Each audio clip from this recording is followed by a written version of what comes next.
Ya, ini kita masih akan menyambung mengenai permasalahan pengembangan atau apa ya, perkembangan olahraga kita dengan apa yang sebetulnya terjadi. Kita sudah dapat bocoran-bocoran begitu kan dari Mbak Ayu Basuki yang sekarang ada di Komisi 10 DPR RI dan juga orang yang betul-betul setiap hari mengamati olahraga di negara kita dari tabloid bola dan Mbak Aprilia. Anda juga mungkin sadar tidak sadar Anda juga penggemar olahraga untuk prestasinya di Indonesia. Di telepon interaktif sudah ada? Mas Tommy, wah Pak Tommy di Jakarta. Selamat pagi Pak Tommy. Pagi. Pagi Pak Tommy, silakan komentarnya Pak Tommy. Iya, saya mau ucapin dulu terima kasih dengan Kompas TV mau membahas masalah SEA Games ya. Iya. Terus kalau ngomongin olahraga, saya ampun-ampun dengan olahraga Indonesia. Ampun-ampun sama tarikan napasnya itu kayaknya. Iya, Serius saya Pak ini begitu saya lihat TV, aduh ini kayaknya saya pengen telepon. Mbak Yayu saya ingat banget sebagai seorang quarter finalis Wimbledon dengan susah payah bisa menembus itu luar semua. biasa ikutin olahraganya. Iya, saya mengikuti banget Mbak. Jadi saya tahu banget gitu. Kenapa akhirnya kita jeblok di SEA Games ya? Menurut saya itu ada banyak faktor. Ketidakadaan dana pemerintah membuat akhirnya para atlet kalau setiap kali saya buka berita mengenai SEA Games tidak ada alat, tidak ada dana, tidak bisa sparring, tidak bisa try out ke turnamen manapun. Bagaimana bisa maju kalau misalkan tidak pernah bisa melihat peta kekuatan lawan ketika harus terjun ke let's say kejuaraan-kejuaraan yang nggak perlu kejuaraan dunia lah, kejuaraan regional aja lah. Itu aja nggak ada dana sampai mereka kadang-kadang ngerogoh kocek sendiri. Miris banget. Ditambah lagi mereka meninggalkan sekolah. Ya. Mereka tidak melanjutkan sekolah, tidak punya masa depan ketika mereka benar-benar melepaskan semuanya itu untuk olahraga. Tapi pemerintah tidak memberikan dana. Baru-baru ini aja sekitar berapa tahun ini awareness pemerintah terhadap menaikkan mereka menjadi PNS baru ada. Mungkin kalau di zamannya Mbak Yayu saya yakin belum ada tuh yang kayak begitu-gitu. Ya kan, dan betul sekali kata Mbak Yayu ada sponsor yang memberikan. Jadi kembali ke dana gitu loh. Kalau pemerintah nggak bisa memberikan dana yang kuat untuk anak atlet berprestasi dengan dana untuk alat, jangankan untuk try out keluar, dana peralatan aja deh. Ya. Kayak kemarin ski air nggak punya alat untuk latihan. Saya kaget, ini ski air salah satu yang bisa berpotensi karena bisa dikembangkan. Tapi kenapa nggak ada gitu loh? Oke. Jadi, Pak itu Tommy miris aja banget. bisa menyoroti seperti itu kan. Oke, jadi Baik, Pak Pak Tommy, Tommy, saya ingin tahu sedikit saja. Jadi kalau melihat perhelatan seperti SEA Games ini, di mana kita punya target, masih optimis atau apa sebenarnya yang muncul di benak Pak Tommy pada saat kita menargetkan sesuatu? Jujur saya sebetulnya pesimis. Seperti Mbak April bilang, 4 besar aja susah mungkin ngos-ngosan. Itu mungkin udah berdarah, mungkin langsung RIP, rest in peace habis itu. Ya, bukan apa, karena menurut saya bibit-bibitnya juga kadang-kadang lemah. Kita ambil contoh tadi Mbak Yoyo menyinggung masalah badminton. Thailand, berapa tahun yang lalu mana ada nama seperti Ratchanok Intanon. Betul. Ya, betul. Ya kan, sekarang mereka udah bisa kalah. Mungkin pakai tangan kiri bisa mengalahkan Indonesia kali ya. Ekstrimnya lah begitu kan. Nah, kok bisa seperti itu? Dan saya kaget tunggal putra India dilatih oleh pelatih dari Indonesia. Iya, Betul. betul itu. Oke, Ada apa ini gitu loh? Ada apa dengan olahraga Indonesia? Saya concern betul-betul, saya mengikuti SEA Games, Asian Games ketika Mbak Yayu juga menjadi medali emas Bangkok tahun 98, itu sudah sebetulnya udah usia senior masih bisa medali emas 98 Mbak. Saya kaget. oke. Itu. Pak Tommy, terima kasih banyak sudah sharing bersama kita. Ini salah satu saya rasa penggemar olahraga betul ya. Betul. Ya. Luar biasa. Terutama penggemar Mbak Yayu Basuki, benar semua dia. Bukan main ya. Oke. Luar Pak biasa. Wiji di Aceh, silakan. Selamat pagi. Oh, tampaknya terputus. Pak Wiji di Aceh masih tersambung? Oke, nanti kita akan coba lagi untuk menghubungi dan mungkin Anda masih ada yang ingin berbincang bersama Mbak Yayu juga Mbak Aprilia. Nah, yang Pak Tommy katakan tadi sudah sebenarnya kita singgung. Kelihatan kok sama masyarakat juga, kelihatan sebenarnya masalah-masalah itu ya. Nah, tadi kalau kita mau melakukan perubahan undang-undang, iya mengenai korupsi kita perbaiki supaya kita makin kuat, apa-apa juga kita perbaiki. Boya olahraga juga begitu, tapi susah ternyata. Apa kendalanya melakukan? Memang tidak mudah gini. Waktu saat saya coba mencetuskan ide ini, pimpinan mengatakan memang kita kalau ataupun bisa merevisi undang-undang itu baru bisa dilaksanakan setelah Asian Games. Karena ini kan karena kita menjelang tuan rumah ya, Asian Games. Jadi itu belum bisa, memang terlalu dekat kan gitu. Setelah Asian Games baru bisa dilakukan itu, atau paling tidak makanya sekarang ini kan saya ingin nge-push dulu supaya masuk long list dulu. Ya, Ya, oke. untuk Prolegnas 2019. Pelan-pelan aja tapi Nah, pastilah 2019. gitu ya, Mbak. Ya, itu jadi target saya ingin masukkan 2019. Nanti memang mesti dikawal apa aja yang perlu diperbaiki, direvisi kan. Tapi itu waktu yang paling cepatnya tuh ya. Paling setelah cepat. 2019 Paling cepat gitu ya. untuk Itu kalau paling kita cepatnya. ya. Tapi jadi di luar itu ya saat ini kita berharap ya salah satunya memang terus terang aja peran pemerintah, keseriusan daripada pemerintah bagaimana.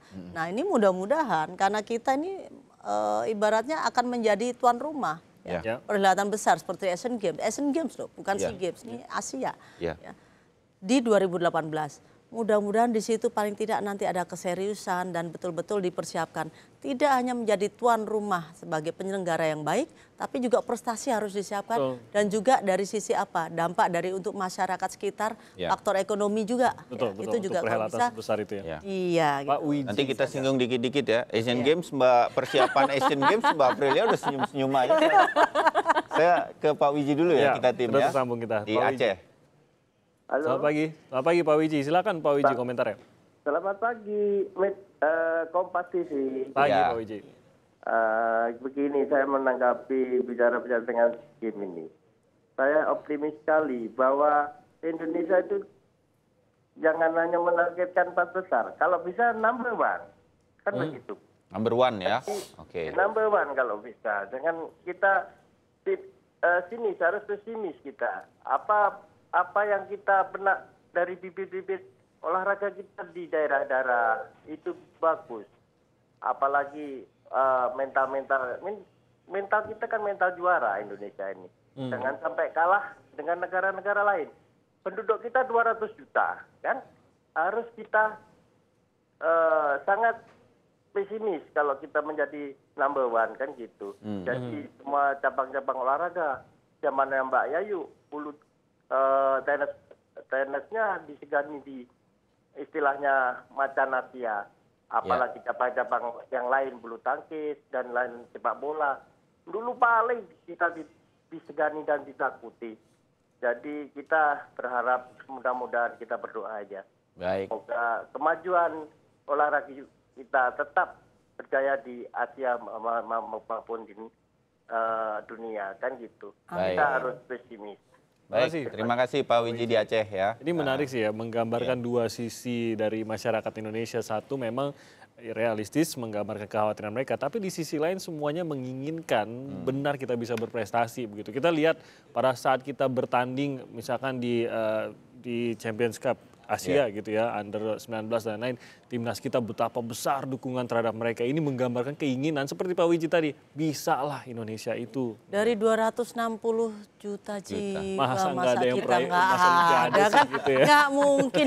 Masa kita kalah dengan negara-negara kecil gitu kan? Yang ibaratnya yang tadi kita baru singgung negara kemarin sore Iya, kan? ada Vietnam, Itu ya. aja 20 udah. juta aja ya. Nah gitu loh. Oke. Saya yakin makanya selama kita memang serius, selama kita benar menjalankan memang apa yang seharusnya dalam koridor ya, apa yang seharusnya kita lakukan, saya sangat optimis bahwa kita Kita bisa, punya ya. kok, kita Ya. potensial. Mbak Aprilia sedikit saja nih, bahwa kita kalau undang-undangnya nanti harus diperbaiki untuk yang lebih bagus lagi. Ya. Tapi in the meantime pada saat ini apa sih sebetulnya yang bisa kita lakukan? Jangan juga kita merosot jauh banget gitu loh. Puruk banget gitu. Apa tuh yang terjadi? Paling kalau untuk pertama harus ada birokrasi yang lebih lancar ya, karena tadi juga Mbak Cut Yayu the sudah bureaucracy. singgung, sekarang harus ada izin dari Setnek ketika dia harus mau try out, ketika mereka harus membuat segala macam proposal diajukan ke Prima, ke Menpora, lalu ke Setnek lagi. Jadi dari dulu ini selalu menjadi masalah, ada birokrasi, karena kan ngurusin olahraga itu berbeda dengan ngurusin mau mendatangkan traktor, pasti beda ya, karena ngurusin manusia itu beda dengan ngurusin infrastruktur. Ya. Jadi ketika mereka telat atau apa, mereka akan teriak karena juga atlet itu adalah anak, ada suami, ada yang lain. Jadi mereka harus dipenuhi, dan itu juga harus dipikirkan bagaimana membuat mereka nyaman dan bagaimana birokrasi lebih cepat. Dan yang ketiga, bagaimana untuk cabang-cabang itu harus dipilih prioritasnya. Jangan lagi untuk sudah terlalu banyak cabang sehingga dana yang tidak banyak ini bisa diefisienkan. Oke, jadi meskipun memang perlu revisi undang-undang, tapi itu tidak menjadi alasan untuk menargetkan dan memperbaiki saat ini juga. Betul. Ini kan kita bicara yang undang-undang bicara jangka panjang. Ya. Ya. in the meantime apa yang bisa kita lakukan ya, kita maksimalkan dalam jangka pendek ini tadi. Nah, tadi Mbak Aprilia sudah menggambarkan seperti itu. Nah, siapa yang harus memperjuangkan, otomatis induknya kemana? Kemenpora kan. Kemenpora memang harus menurut saya melayangkan Aktif surat untuk Kemenkyu ya. ya, supaya ini kan mereka sebagai hak pengguna anggaran kan gitu. Kemenkyu supaya gimana kalau bisa birokrasi ini agak dipermudah. Ya. Ya, sesuai Karena ini dengan untuk kebutuhannya. merah putih nih ya, udah jelas lah kalau atlet-atlet kita ini ingin try out atau butuh peralatan apa segala macam untuk mereka berlatih. Ini untuk merah putih nantinya. Itu yang tolong di-cut deh. Ini untuk Indonesia. Ya. Nah, itulah di mana olahraga itu ada sedikit pengecualian begitu ya, walaupun tetap harus Karena kan itu diawasi. untuk kebanggaan, it's a pride Setuju. nation ya. Setuju. Betul. Saya awal terus terang aja waktu terpilihnya Presiden Jokowi awal kan menginginkan kita ada revolusi mental. Ya. Saya udah jawab pertama kali dengan olahraga. Dengan anak kita mendorong anak-anak kita terjun ke olahraga. Mereka nggak perlu mikirin yang macam-macam, nggak ada itu namanya narkoba, Ya. nggak ada itu namanya perkelahian anak sekolah dan lain-lain. Jadi sebenarnya dampaknya Dampaknya kan besar sekali sebenarnya. Membuat Cuma anak lebih respect to each other.